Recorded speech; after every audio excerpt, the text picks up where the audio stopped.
Saúde e paz, amados irmãos, amadas irmãs, na alegria desta manhã, encontrando-nos aqui na Catedral Cristo Rei em festa, unindo nossos corações ao coração de todos aqueles que, através da rádio, da TV e das redes sociais, também de longe e de perto, oram conosco nesta alegria deste dia. Mais uma vez, festa na Catedral Cristo Rei em construção. Festa que hoje congrega irmãos bispos, presbíteros, de modo especial acompanhando a esses 7 jovens, os nossos formadores e formadoras, colaboradores, ministros, evangelizadores, famílias destes queridos irmãos, as quais acolhemos com muito carinho, reverência e com gratidão. Irmãos e irmãs de longe e de perto, o amado povo de Deus. Aqui está uma fotografia do que é uma igreja sinodal. Uma igreja de comunhão, de participação e que aposta na missão. Por isso somos uma assembleia que lembra a igreja presente no coração do mundo, a caminho do reino, nessa tarefa importante e bonita de labutar com o que faz, mesmo em meio a incompreensões e obstáculos, de lutar para que a sociedade seja marcada com o sabor do Evangelho de Jesus. A todos acolho com muita alegria, muito carinho, na ação de graças deste dia e na alegria saborosa desta manhã, da ordenação presbiteral destes 7 irmãos diáconos na Arquidiocese de Belo Horizonte.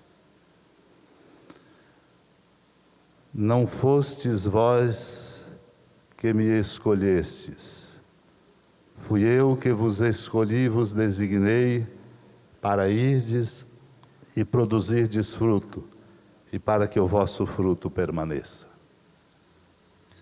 No horizonte desta festa e diante de nós, especialmente destes irmãos diáconos, que vão ser ordenados presbíteros, ecoa essa voz que nasce do coração do amado Senhor Jesus. Uma palavra forte, determinante, que não pode ser nunca no caminho da igreja, especialmente dos servidores, dar por descontada. Não fostes vós que me escolhestes. Se dermos por descontada esta palavra, qualquer um de nós corre o risco de se pensar como autossuficiente, correndo o risco da autorreferencialidade, pensando ser no coração do mundo a partir de suas aptidões, que são sempre dom de Deus, um instrumento mais importante do que aquele que escolhe e envia para que produzamos fruto. Tomar consciência desta palavra é revisitar permanentemente a fonte mística que define o que é a igreja e por que somos a igreja. Quando nós estamos falando de sinodalidade neste tempo, temos falado fortemente, não estamos falando primeiramente de organização. E gosto de dizer, organização bem feita, competente, qualificada, é o mínimo que nós temos que fazer. Porque temos todas as condições, por aptidões, por experiências, por saberes, por mecanismos e por dinâmicas. Quando falamos de uma igreja sinodal, estamos falando de uma igreja que precisa recuperar, buscar e ter a sua fonte na mística desta intimidade com Cristo. O sacerdote batizado, o sacerdote ordenado a serviço do povo de Deus, no coração do mundo marcará a sociedade com os valores do Evangelho na medida em que viver essa experiência mística. Quando Jesus diz, não fostes vós que me escolhestes, fui eu que vos escolhi, ele diz aos discípulos no contexto de algo que anteriormente fez questão de sublinhar, quando diz: eu sou a videira verdadeira, meu pai é o agricultor, e nos chama de ramos desta videira, isto é, de homens e mulheres que se sustêm, que caminham na direção certa, que se curam, que se corrigem pela força de uma intimidade. Por isso não nos chama, como ele mesmo diz, de servos, mas de amigos. Amigos dele para participarmos da experiência importante e bonita de intimidade. Por isso a igreja não é um partido político, a igreja não é uma organização não governamental, a igreja não é uma instituição filantrópica. Se a igreja realiza serviços, realiza exatamente por estar enraizada numa experiência mística profunda de intimidade com o Filho no Pai, pelo Espírito, intimidade na qual somos introduzidos. É por isso que o apóstolo Paulo adverte, escrevendo aos Coríntios, neste versículo 7 do capítulo 4. Carregamos tudo isso num vaso de barro. Em questão, um tesouro. E o tesouro não sou eu, não é a catedral construída, não é a sua paróquia, nem é mesmo a sua família, que é tão importante e fundamental. O tesouro é a experiência da escolha e da intimidade vivida com Cristo. A igreja está no coração do mundo para promover esta intimidade, sem riscos e sem medo de intimismos, como muitas vezes acontece, levando pessoas a virarem as costas aos pobres, perder o sentido bonito da fraternidade universal, ou simplesmente mesquinhamente organizar a sua vida para o seu conforto e talvez um pouquinho mais dos seus. É uma intimidade mística, que a igreja no coração do mundo põe a serviço, proclama como algo genuíno. Quem mais tem essa tarefa de fazer com que a humanidade viva esta intimidade profunda com Ele, Cristo? É tarefa da igreja. Por isso ela existe.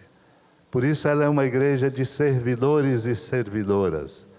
E o serviço sacerdotal, ministerial, de modo especial, tem essa tarefa.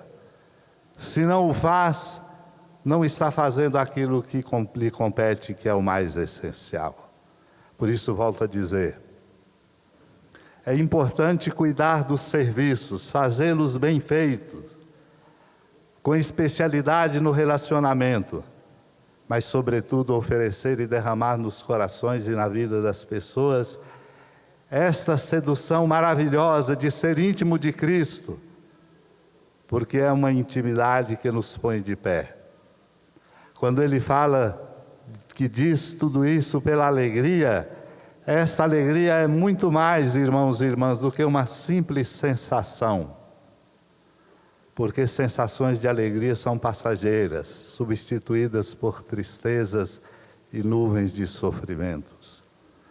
Essa alegria é sabedoria, essa alegria é serenidade, essa alegria é tenacidade, essa alegria é correção e purificação do próprio coração, que muitas vezes se torna hospedagem de preconceitos, de discriminações, de indiferenças que nos afastam do compromisso com o irmão e irmã. Essa alegria é uma convicção de que, cultivada, a experiência de intimidade nos devolve a força do amor. É por isso que a igreja está no coração do mundo.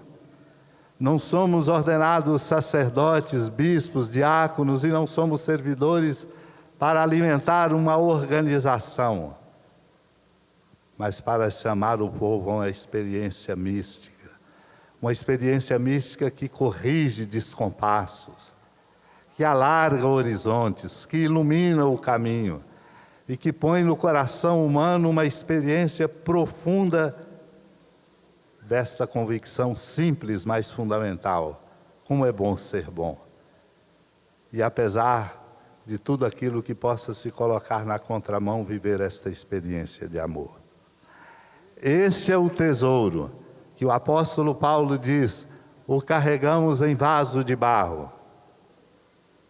Ao dizer que carregamos esse tesouro, que é Cristo, que devemos anunciar e não a nós mesmos, o apóstolo nos remete à nossa condição humana, nossos limites, que não são poucos, que muitas vezes, inclusive, comprometem a riqueza importante e bonita desse tesouro intocável e que não pode ser dado por descontado.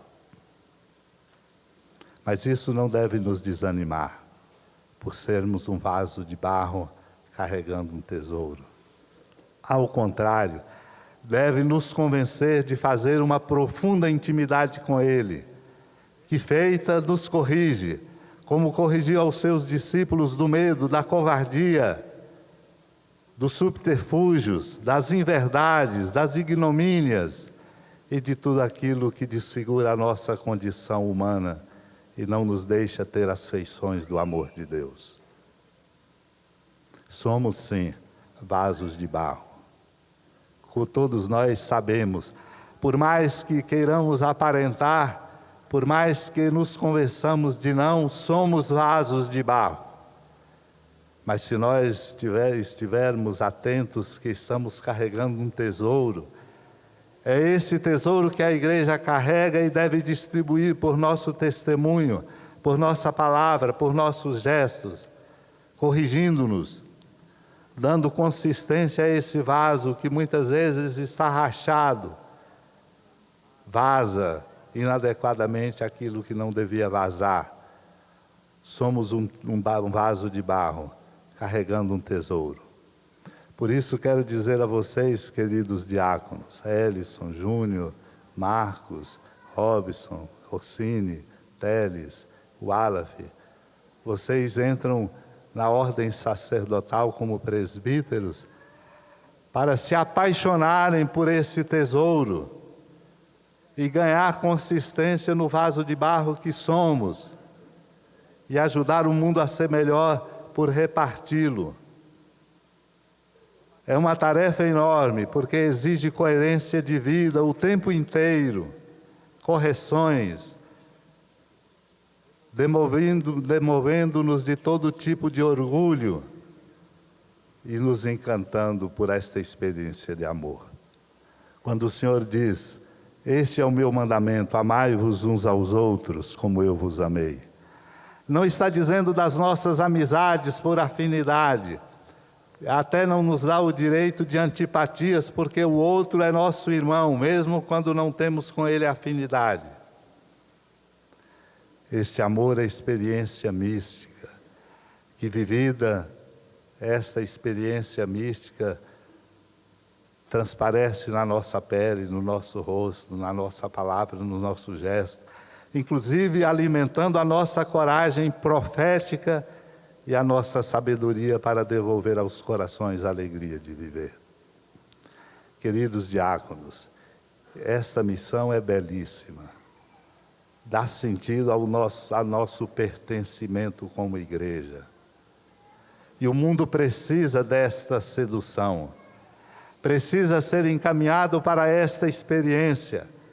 Do contrário, não vamos sair das dificuldades que estamos vivendo. Quem tem vai querer ter mais e não vai repartir com os pobres. Os injustos não se demoverão das suas injustiças. Muitas coisas, como temos visto na sociedade, muitas coisas serão manipuladas em favor daqueles que têm maior poder, um poder que não é o do amor. É por isso que hoje, na alegria desta ordenação e desta festa, somos chamados a renovar com eles, estes jovens diáconos, a renovar com eles esta compreensão e esta experiência. uma experiência que nos devolve saúde integral, que nos dá equilíbrio, que não nos deixa viver de ilusões a respeito de títulos, de cargos ou de qualquer outra coisa.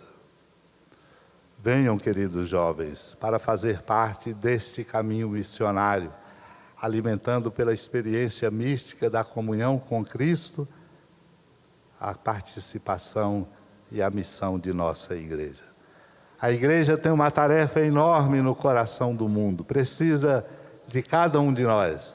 Vamos reavivar a alegria desta graça e nos comprometermos cada vez mais para que o mundo creia e se abra ao amor de Deus, que é nosso Pai, nosso irmão Redentor, Cristo pelo Espírito Santo. Amém.